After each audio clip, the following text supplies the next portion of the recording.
بسم اللہ الرحمن الرحیم۔ السلام علیکم ورحمۃ اللہ وبرکاتہ۔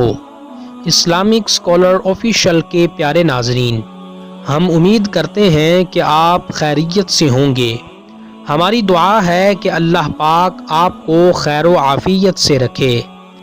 ناظرین، آج کی اس ویڈیو کے اندر میں آپ کے پاس ایک ایسی مختصر سی دعا لے کر حاضر ہوا ہوں جس کو آپ پڑھ کے اپنے مردہ دل کو زندہ کر سکتے ہیں۔ ناظرین، وہ مردہ دل جو آپ کو اللہ کی عبادت نہیں کرنے دیتا، وہ مردہ دل جو آپ کو اللہ کے آگے سجدہ ریز نہیں ہونے دیتا، اس مردہ دل کو زندہ کرنے والی ایک ایسی مختصر دعا لے کر حاضر ہوا ہوں جس کو پڑھنے سے آپ کا مردہ دل فوراً ہی زندہ ہو جائے گا۔ ناظرین، ویڈیو کو آپ نے آخر تک دیکھنا ہے، اور اگر ابھی تک آپ نے چینل اسلامک اسکالر آفیشیل کو سبسکرائب نہیں کیا تو اس کو سبسکرائب فرما لیں اور سامنے موجود بیل کے آئیکن کو پریس کر کے آل کو سلیکٹ کر لیں تاکہ آنے والی ہماری ہر ویڈیو کا نوٹیفیکیشن آپ کو بر وقت پہنچ سکے۔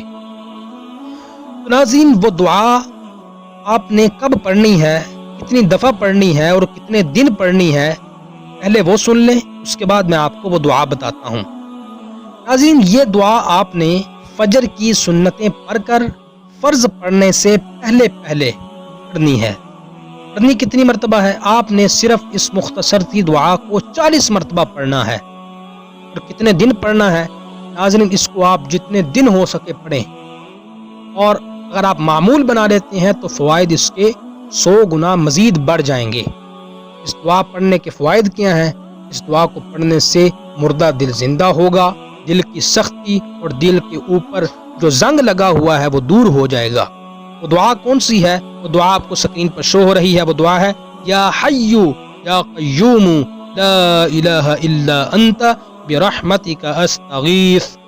یہ دعا ہے، اس کو آپ نے فجر کی سنتوں کے بعد 40 مرتبہ پڑھ لینا ہے، پھر آپ اس کے فوائد و کمالات دیکھیں گے، انشاءاللہ مردہ دل فوراً ہی زندہ ہو جائے گا۔ ناظرین، اس مختصر سی ویڈیو کو آپ اپنے دوستوں اور رشتہ داروں کے ساتھ ضرور شیئر کریں، اس ویڈیو کو لائک اور چینل کو سبسکرائب کر لیں۔ اپنا اور اپنے دوستوں کا خیال رکھیے۔ ہمیں دیجیے اجازت۔ السلام علیکم ورحمۃ اللہ وبرکاتہ۔